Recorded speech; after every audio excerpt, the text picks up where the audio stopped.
Good morning my dear student. आज जो हम लोग टॉपिक यहाँ पर डिस्कस करेंगे वो है आपका जेनेटिक्स से रिलेटेड छोटे छोटे टॉपिक्स हैं जिसके बारे में हमें बेसिक नॉलेज होनी चाहिए। तो हम लोग यहाँ पर ये जो टॉपिक्स हैं ये आपको हमेशा वाइवा में भी काम आएगा और इसके बारे में जब आपको प्रॉपर पता होगा कि जीन क्या है, डीएनए क्या है, क्रोमोसोम और क्रोमैटिन और एलील्स, ये सभी के बारे में हमें पता होना चाहिए। तो हम लोग ये डिस्कस करेंगे कि ये सारे छोटे छोटे टॉपिक्स हैं और जिसको हम अलग अलग वीडियो में आपको डिस्कस करेंगे। ठीक है, तो आज हम लोग थोड़ा थोड़ा क्रोमोसोम और क्रोमैटिन और डीएनए के बारे में थोड़ा सा पढ़ेंगे कि ये है क्या एक्चुअल में, क्योंकि आप लोग को बहुत कंफ्यूजन होता है कि डीएनए और अगर हम आपसे पूछे तो आप लोग बोलते हैं कि डीएनए और क्रोमोसोम क्या है, अलग अलग है। लेकिन डीएनए और क्रोमोसोम अलग अलग नहीं है, दोनों एक ही है। अब वो कैसे? अगर आप लोग को लगता है कि डीएनए तो ऐसा दिखता है लीनियर, या तो फिर कैसा दिखता है, हेलिकल दिखता है, तो आप लोगों को, और क्रोमोसोम तो ऐसा दिखता है, तो आप लोगों को लगता होगा कि डीएनए अलग है, इसका तो स्ट्रक्चर कुछ और है और क्रोमोसोम का स्ट्रक्चर बिल्कुल अलग है। तो हम ये सोचते हैं कि डीएनए अलग है और क्रोमोसोम अलग है, बल्कि ऐसा नहीं है। और वही चीज हम यहाँ पर आपको आज समझाएंगे। ठीक है, और यहाँ पर अगर हम सबसे पहले बात करें कि डीएनए क्या है, तो आप डीएनए को, हम लोगों ने पहले भी, इसके पहले भी आपको पढ़ाया गया है लेक्चर्स में कि डीएनए क्या है और कैसे मिलकर के बना हुआ है। तो हम लोगों ने बात किया था कि डीएनए जो है वो डबल स्टैंडर्ड होता है और आरएनए क्या है, सिंगल स्टैंडर्ड होता है। तो डीएनए जो डबल स्टैंडर्ड है उसका क्या है, 5 प्राइम टू 3 प्राइम और 3 प्राइम टू 5 प्राइम। इसीलिए मैंने 2 कलर पेन का यूज किया है। जैसे ये दोनों हो गया, तो ये दोनों क्या है, अल्टरनेटिव है एक दूसरे के क्या है, अल्टरनेटिव। तो डीएनए क्या है, डबल स्टैंडर्ड है और ये इसका पॉइंट क्या है, 3 प्राइम और ये 5 प्राइम और ये 5 प्राइम और ये 3 प्राइम। तो ये दो क्या है, आपके अल्टरनेटिव है एक दूसरे के, या फिर एसिमेट्रिकल बोलेंगे इसको। तो डीएनए क्या है, यहाँ पर लीनियर है और डबल स्टैंडर्ड है, इसीलिए लिखा है लीनियर डबल स्टैंडर्ड डीएनए। और ये जो लीनियर और डबल स्टैंडर्ड डीएनए है वो किसके लिए हम बात कर रहे हैं, प्रोकैरियोट की, यूकैरियोट के लिए। तो हमेशा याद रखिएगा यूकैरियोट के लिए हम बात करते हैं। अगर प्रोकैरियोट के डीएनए की हम बात करेंगे तो प्रोकैरियोट में जो डीएनए होता है वो क्या होता है, क्लोज सर्कुलर डीएनए। ठीक है, इसको हम लोग कहते हैं क्लोज सर्कुलर डीएनए। तो ये प्रोकैरियोट के डीएनए की यहाँ पर क्या की जा रही है, बात की जा रही है। अब अगर हम यहाँ पर बात करें कि ये डीएनए जो है यहाँ पर इसका रोल पैकेजिंग में क्या है, तो हम इसको क्रोमैटिन और उसी को अभी हम बोल रहे थे क्रोमोसोम कहते हैं। तो ये कैसे है, फॉर एग्जाम्पल अगर आपने 2 थ्रेड लिया और ये 2 थ्रेड जो है वो अलग अलग है, एक ब्लैक धागा ले लीजिए और एक रेड धागा ले लीजिए, और अगर वो दोनों क्यों अल्टरनेटिव है, इसलिए क्योंकि 2 अलग अलग स्टैंड है। और जब वो स्ट्रेट है, बिल्कुल इमेजिन करिएगा, बिल्कुल अगर वो स्ट्रेट है तो वो क्या है, आपका लीनियर है और डबल स्टैंडर्ड डीएनए है।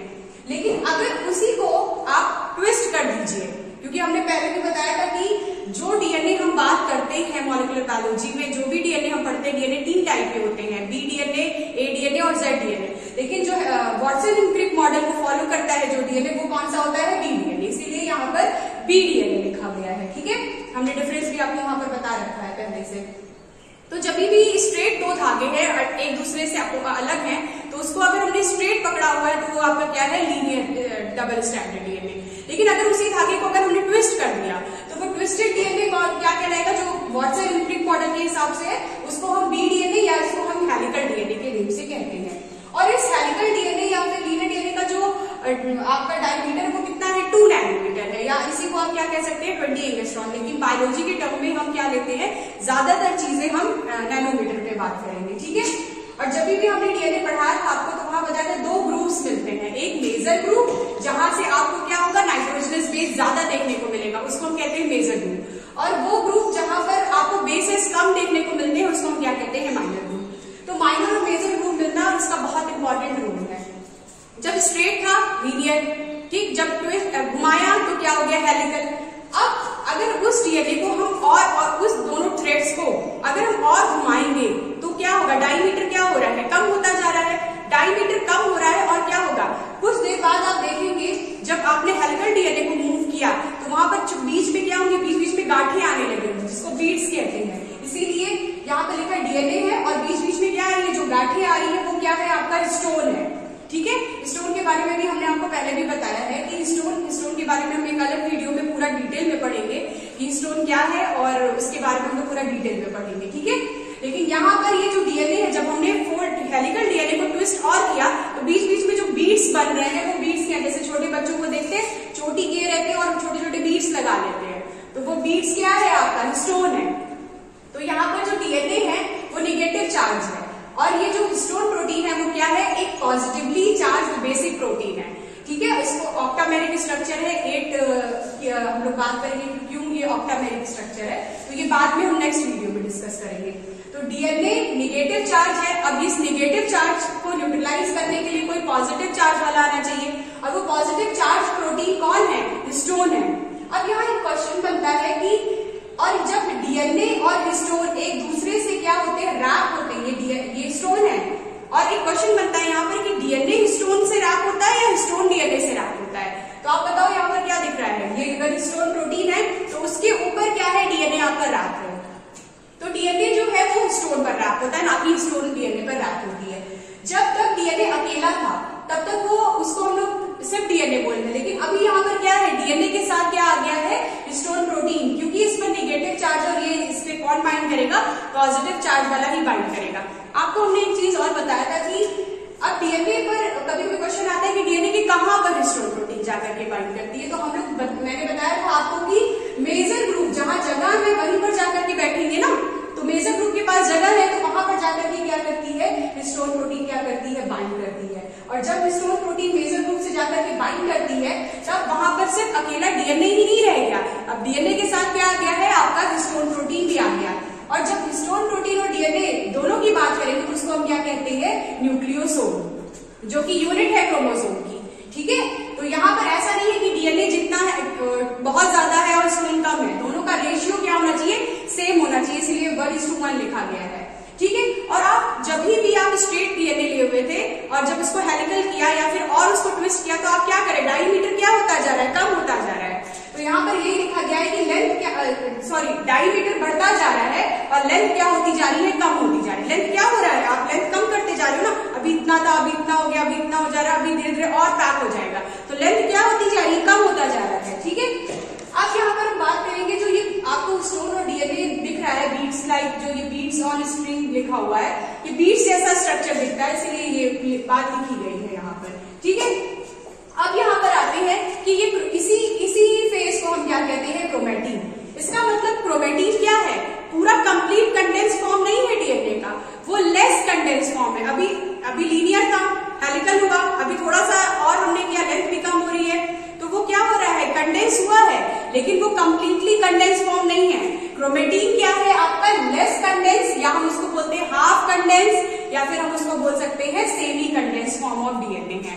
ठीक है, तो क्रोमेटिन क्लियर है आपको, क्रोमेटिन की जब हम बात करेंगे तो हम ये पूरी बातें हम यहाँ पर डिस्कस करते हैं। ठीक है, तो क्रोमेटिन क्लियर हो गया। अब हम बात करते हैं कि इस क्रोमेटिन वाले स्ट्रक्चर को अभी स्ट्रेट, फिर हेलिकल, फिर और घुमाया, बीड्स बना, और घुमाएंगे तो लेंथ क्या होगी, और कम होगी, और धीरे धीरे एक दूसरे में कंडेंस और कंडेंसेशन और ज्यादा बढ़ता जा रहा है, लेंथ और क्या होती जाएगी, लेंथ आपकी और कम होती जाएगी।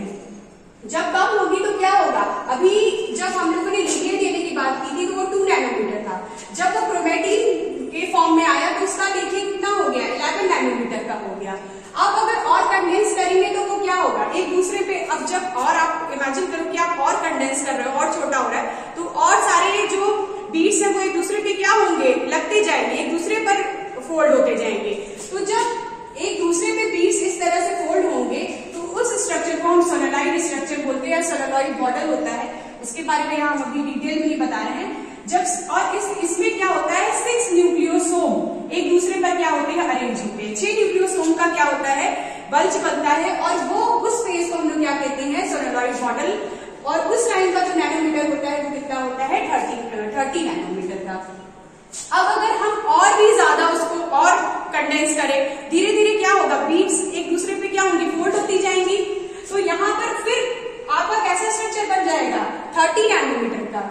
एक और चीज यहाँ पर बहुत इंपॉर्टेंट है कि हम लोग पढ़ते हैं कि पैकेजिंग, ये जो पैक कर रहे हैं, हम बताएंगे कि क्या रोल है पैकेजिंग का। तो जो हम पैक कर रहे हैं वो पैक इसलिए किया जा रहा है, क्यों किया जा रहा है, फिर हम लोग ये चीजें डिस्कस करेंगे। तो अगर हम स्टोन की वजह से सिर्फ पैकेजिंग नहीं होती, पैकेजिंग में आपका स्टोन के साथ साथ आपका नॉन हिस्टोन प्रोटीन भी इन्वॉल्व होता है। ये नॉन हिस्टोन प्रोटीन जो है वो आपका पूरा कंप्लीट पैकेजिंग में हेल्प करता है। तो हिस्टोन और नॉन हिस्टोन, अब जब आपका क्रोमेटिन की बात हो गई। अब उसको और सोलोनॉइड मॉडल बन के और कंडेंस हुआ।